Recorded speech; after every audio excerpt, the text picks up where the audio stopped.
नमस्कार, मैं रिया और आप देख रहे हैं डॉक्टर साहिब। आज हमारे साथ डॉक्टर धीरज कुमार मौजूद है। डॉक्टर साहिब MD/MRCP, साथ ही पटना के IGIMS में गैस्ट्रो डिपार्टमेंट में DM रेजिडेंट है। तो डॉक्टर साहब, बहुत बहुत स्वागत है आपका हमारे चैनल में।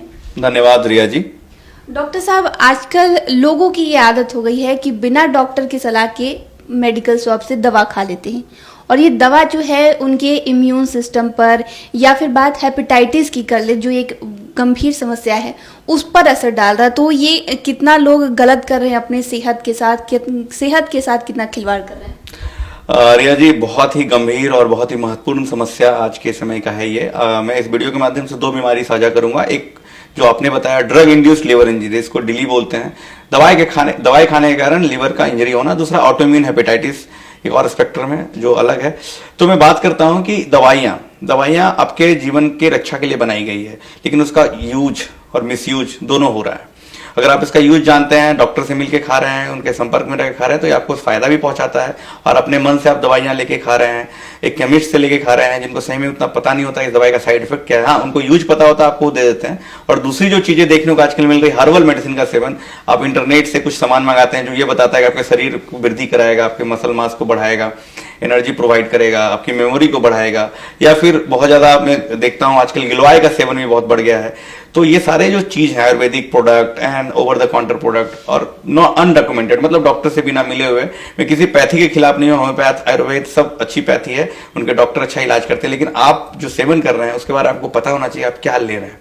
तो मैं बात करता हूं इंसिडेंस की। तो कुछ ऐसी दवाइयां जो कॉमन में बात करता हूं जिसको खाने से लीवर में डैमेज होता है, जैसे अगर पैरासीटामोल ही आप खाते हैं, अगर उसका सेवन बहुत ज्यादा हो जाए, अगर आप जैसे एक टैबलेट 650 मिलीग्राम का आता है, अगर उसके आप 7-8 टैबलेट खा ले, 3 ग्राम 4 ग्राम से ऊपर उसका डोज अगर एक बार में एक दिन में कंज्यूम करते हैं, तो ये लीवर को डैमेज कर देता है। और उससे भी ज्यादा करते हैं तो ये लीवर को फेल भी करा सकता है। जो नॉर्मल बात में करता हूँ, जो डोलो जिसकी बात में करते हैं, जो बहुत यूज हुआ कोविड के दौरान में। दूसरी बातें हैं, जैसे मिर्गी की बीमारी जिसको होती है, तो बहुत बार दवाइयां दिया गया मिर्गी की, वो दवाई खाया, दवाई खाने के बाद उसका मन जो तबीयत है खराब होने लगा, जॉन्डिस होने लगी, तब भी वो दवाई बंद नहीं करता। उसको लगता है चलो कॉमन डॉक्टर भी नहीं समझा पाते, दवाई कंटिन्यू रह जाती है। कोई भी दवाई आप खाते हैं उसके कारण अगर आपको तकलीफ हो रही है, तुरंत अपने डॉक्टर को बताएं और उस दवाई को सबसे पहले बंद करें। यह मैं आपसे रिक्वेस्ट करता हूं, क्योंकि अगर सही समय पर उस दवाई को बंद कर दिया जाए तो लीवर का डैमेज भी उसी समय से होना बंद हो जाता है। लेकिन अगर लीवर डैमेज शुरू हो चुका है तब भी वो दवाई आप खाते जा रहे हैं, ये आपके लीवर डैमेज को बहुत बढ़ा देता है और लीवर फेलियर की ओर ले जाता है, और इसके कारण मौत होती है और बहुत सारी डेथ देखने को मिलती है। और वो सबसे खराब हेपेटाइटिस माना जाता है। ड्रग के कारण अगर लीवर फेल हुआ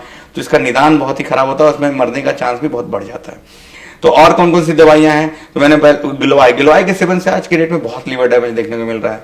क्योंकि लोग समझते हैं गिलोय स्वास्थ्यवर्धक है, उसके अमाउंट को नहीं जानते हैं, खाते हैं, कितना अमाउंट लेना है, कितना क्या करना नहीं समझ में आता है, बहुत सारे अमाउंट ले लेते हैं। अगर आपको पता है, मैं आपके दर्शक को बताता हूँ, गिलोय से लीवर डैमेज होता है तो गिलोय को छोड़ दें। ऐसा कुछ नहीं कि गिलोय से आपकी जीवन में कुछ वृद्धि हो जाएगी, ऐसा नहीं है। उससे लीवर डैमेज होता है, इसलिए उसको यूज करना बंद करें। चौथी चीज आती है कि आपने दवाइयां खाई, आपको जॉन्डिस हुआ, और जब आप डॉक्टर के पास आते हैं तो बोलते हैं नहीं, ये जॉन्डिस दवाई के कारण नहीं हुआ था, दवाई के कारण जो आपके अंदर एक बीमारी चली थी वो एक्सपोज हो गया, जिसको हम लोग ऑटोइम्यून हेपेटाइटिस बोलते हैं। ये ऑटोइम्यून हेपेटाइटिस क्या है? आपकी बॉडी जो है उसमें इम्यून सिस्टम दिया गया है, वायरस, बैक्टीरिया, फंगस, ये सबसे लड़ने के लिए। आपको कोई इन्फेक्शन होता है तो आपकी इम्यूनिटी उस इन्फेक्शन से लड़ती है। मान के चलिए आपकी इम्यूनिटी आपके लीवर को ही खराब करनी शुरू कर दे, आपके लीवर के अगेंस्ट हो जाए, तो क्या होगा? लीवर को डैमेज करेगा, लीवर में सूजन कराएगा, और बाद में वो सूजन होते होते सिकुड़ना शुरू कर देगा, सिरोसिस करा सकता है।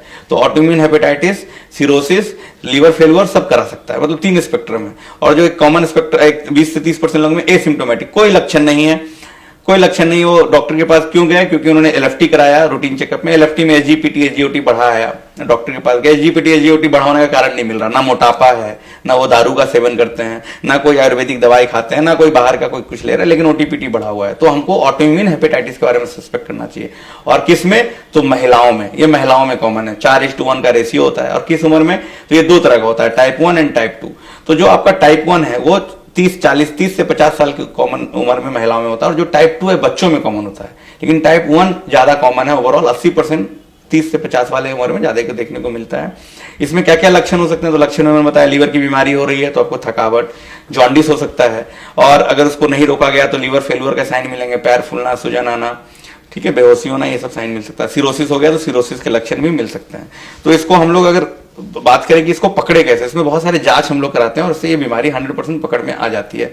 जिसमें जांच में आपका कुछ ब्लड टेस्ट होता है, जिसमें हम लोग एंटीबॉडी कराते हैं, ANA, LKM, बहुत सारे एंटीबॉडी के पैनल होते हैं। लीवर की बायोप्सी भी करनी पड़ती है, उस बायोप्सी से भी हमको समझ में आता है कि ये ऑटोइम्यून हेपेटाइटिस है। इसमें स्टेरॉइड नाम की दवाइयां चलती है, लंबे समय तक चलती है, और लोग घबराते हैं ये दवाइयां लेने से। बहुत से दर्शक अगर किन्हीं को हो रखा हो, सुन रहे हैं वीडियो को, वो दवाई छोड़ भी देते हैं कि स्टेरॉइड लेने से हमको 10 तरह का दिक्कत होगा। तो नहीं, दवाइयां नहीं छोड़नी है जब तक डॉक्टर ना कहें, और दिक्कत जो हो रहा है उसका इलाज करना है, उसको जांच में रखना है, जैसे बोन डेंसिटी देखते रहना है, बीपी, शुगर, सबका ध्यान रखना है, क्योंकि स्टेरॉइड लेने से ये सब बढ़ता है। स्टेरॉइड के साथ साथ एक दवाइयां हम लोग और देते हैं जो स्टेरॉइड के इफेक्ट को कम करने के लिए उसके डोज को कम करता है।